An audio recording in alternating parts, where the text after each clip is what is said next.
Yeah, I know I look good. Yeah, I look fly. Baby, I'm just your type. I'm a baddie. I'm a baddie. Yeah, I know I look good. Yeah, I look fly. Baby. Hi guys, and welcome back to my channel. It's Grace Oluchi Anugwa, and I'm here with a very exciting video. Very interesting. Is it interesting? Actually, post the scenario, post the situation. It's interesting now. I was gisting with my friends about it a few minutes ago, and I'm like, whoa! I've not told you guys this just so I can as well just make a video. And let's not forget to say that I'm feeling very beautiful tonight. Okay, guys. In this video, I'm talking about Hurricane Maria of 2017. Right? No, yeah, 2017. Hurricane Maria of 2017, September. Can't really remember the day, but it was 20 something, right? Or before then, but it was September 2017. And this is Oluchi's story, how it happened for me. I'm going to tell you pre the day itself, like the day before, the day itself, and then the aftermath. So sit down and chill, relax yourself. Let me give you the gist. So let's start from the day before. So prior to this hurricane day, let's say a week or 2 weeks before, they told us that there was a hurricane coming, hurricane something. There was a hurricane something, there was an hurricane. I think Hurricane Katrina, Hurricane Irma, before Hurricane Maria. So hurricane, I can't remember which one was first, like that. But the first one, they said it was going to come when in school. I was in B3 studying and all, and they told us the first one was going to come. When they told us it was going to come, I was so anxious. My father, I told my parents, they were telling me keep food, keep water, buy this, buy that. The amount of money I spent at that time, only God can pay me back. But yeah, I went to go and buy all these Lay's, dry foods, all those things, biscuits and all. And then I stocked up, and it just rained and it passed. Okay, then the second one now came. They even made music for it. Hurricane Irma. Trust this Caribbean, they don't use to waste time. So anyways, the second one now came, and it was like the same thing. Rain just fell, and that was it. So when they now told us Hurricane Maria was coming, let's not even talk about the fact, I think it was on a Monday. I had a test that Monday. So as per hurricane is coming, they told us they're going to cancel school. See me jubilating. I was excited. Oh my god. So they now told us that Hurricane Maria is coming. Coming from these experiences that like the past two hurricanes in quotes were just like rain and storm, and that was it. Like just rain and then stay at home and sleep and all that. So this one I didn't even have, nothing. I didn't really buy so much just to say that I prepared. I just bought like maybe 1 to 2 Lay's, 1 to 2 biscuits, like just a little stuff, because I didn't want. The first time I did panic shopping and nothing happened, and I just ended up eating everything because it's snacks now. You know how all this stuff used to be. So this time around, I just bought like a few stuff, and that was it. So I was supposed to write a test, but I didn't write the test. So I was even excited. I didn't study, nothing. I wasn't at home. I was in my friend's house at that time. So okay, so now the day of the hurricane, right? So in the morning it was just like a normal day until they took the lights. So they took the lights, or they took the water. No, they took the light first.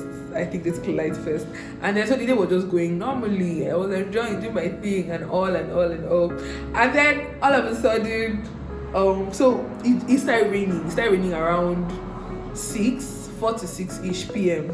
Please, just in case I'm not giving you right numbers, it's off my head, and I just wanted to show you guys the story, so like take it as it is. So it was around 4 to 6, it started raining, and then it rained and rained and rained and rained and rained. Like it was just so cool, cozy, very sweet, time to sleep kind of vibe. Until around, it started by around 4 until around 6, 7. That was when the wind started coming. The boisterous winds. Oh my god. Gosh, guys, that night it was so windy, and the winds were whistling. Like the winds were whistling. I was so scared. And then the winds came, then they started moving things. We started hearing sounds outside. like it was carrying different things. Honestly, at some point I learned that the waters carry cars and all, but like it was just carrying different things. It was hitting windows. I think it broke into one of the windows of the house I was in.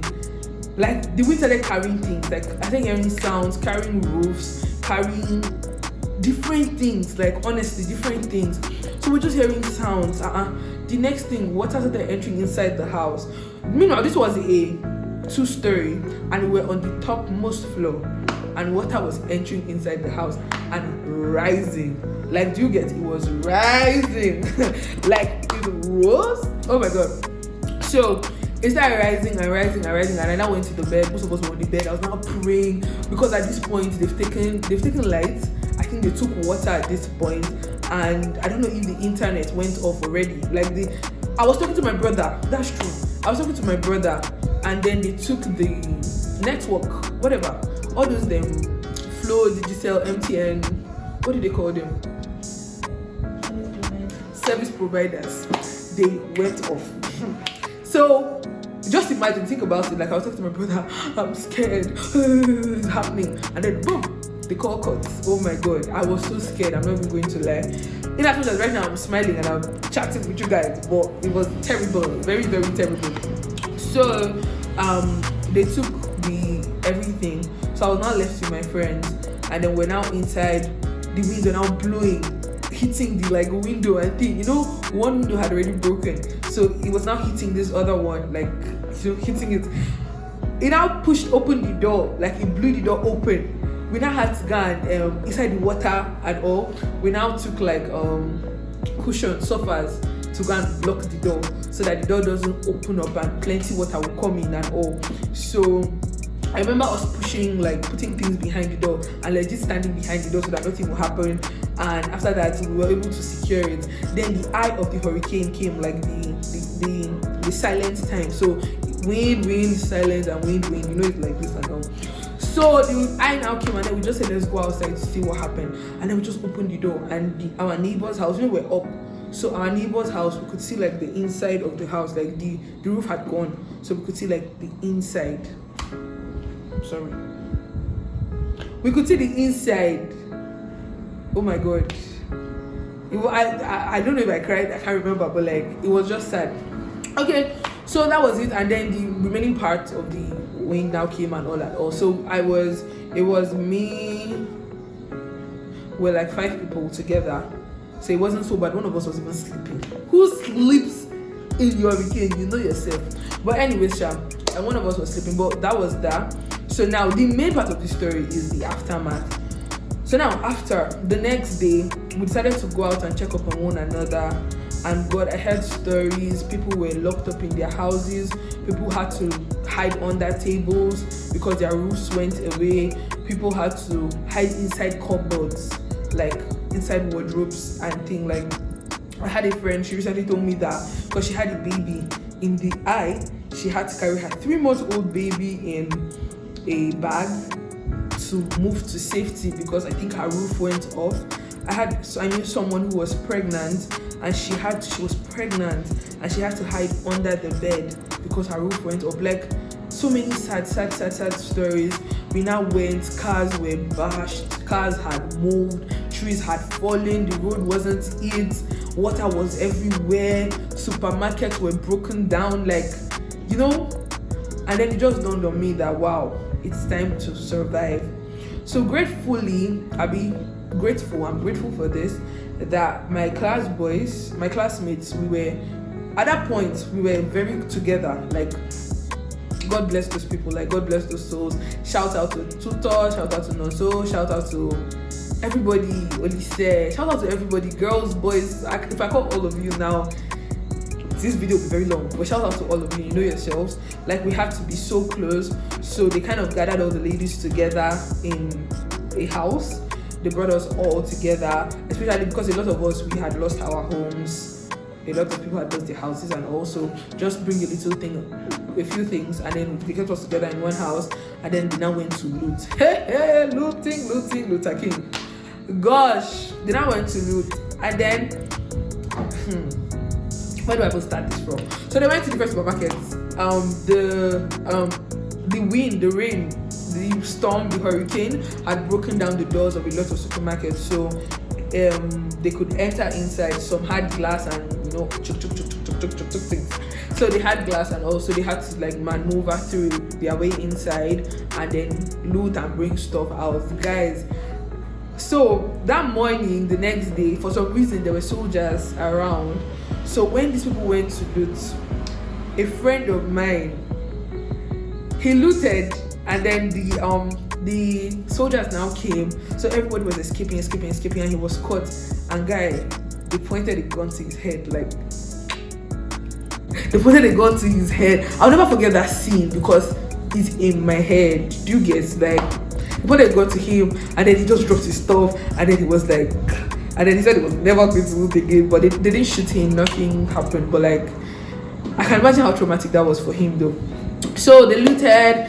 We knew, we're Nigerians, and we know that sometimes they won't come for you when they have to, if you get what I mean.